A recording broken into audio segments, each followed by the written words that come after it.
Assalamualaikum warahmatullahi wabarakatuh. We are from Group 7, and today we want to present our discussion about perspective of COVID-19 vaccines. Hello, my name is Hubbie D as moderator.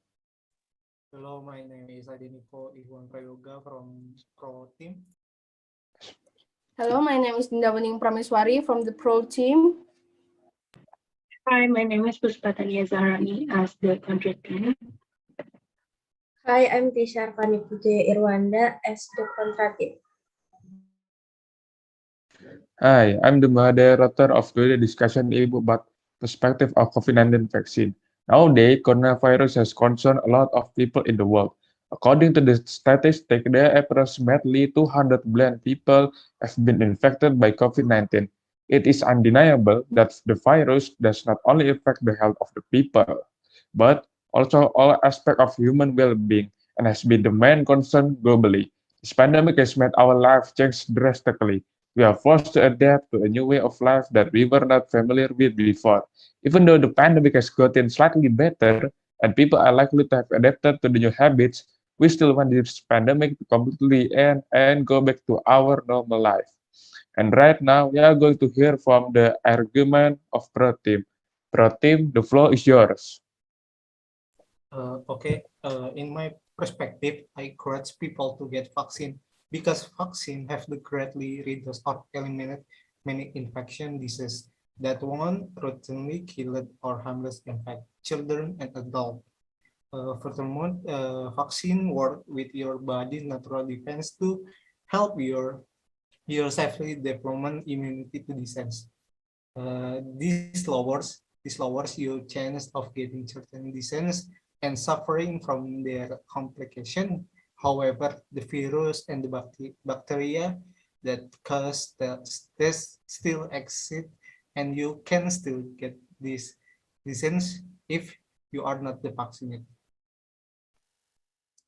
And the reason why I support the vaccine is because it is already been checked and labeled safe by the expert in our country. The government also trusts this vaccine because our president himself is the one who got the first vaccine injection in our country. And another reason why I agree on vaccine is because even though you got COVID right after you got vaccinated, the illness will be less than than the one that hasn't got vaccinated. Thank you, Pro Team statement. So now let's move to the Contra Team. Contra Team, the floor is yours. My opinion about our issue today, as we all know, Indonesia are the fourth most biggest population in the world. That is about 200 million people. This causes a little bit doubt in the society because we cannot make a conclusion that all the society needs are the same.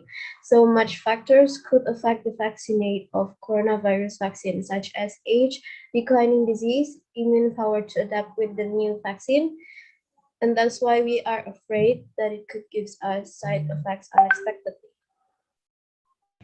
Completing Qeisha's points about the side effects, I believe the side effects of the vaccines can be dangerous for some people since everyone has different conditions. Even though there is health screening process, the procedure was more of a self-diagnosed. Laboratory tests might be needed since not all people can know their conditions. However, not all people can afford laboratory tests, so it should not be mandatory. Second, there are a lot of different circumstances between USA and Indonesia, which means we can compare the flow of the vaccination process in another country to ours. And to end today's discussion, I would conclude that vaccine have been proven to reduce and eliminated many infectious diseases. However, like any other vaccines of the COVID-19 vaccines, are made to lower the chance of getting the disease and to lower the chance for the disease to be spread, not to vanish the disease completely, especially when every people have a different condition and needs.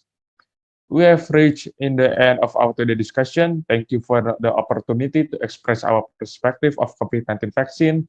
Hopefully, this pandemic issue could be solved soon. Wassalamualaikum warahmatullahi wabarakatuh.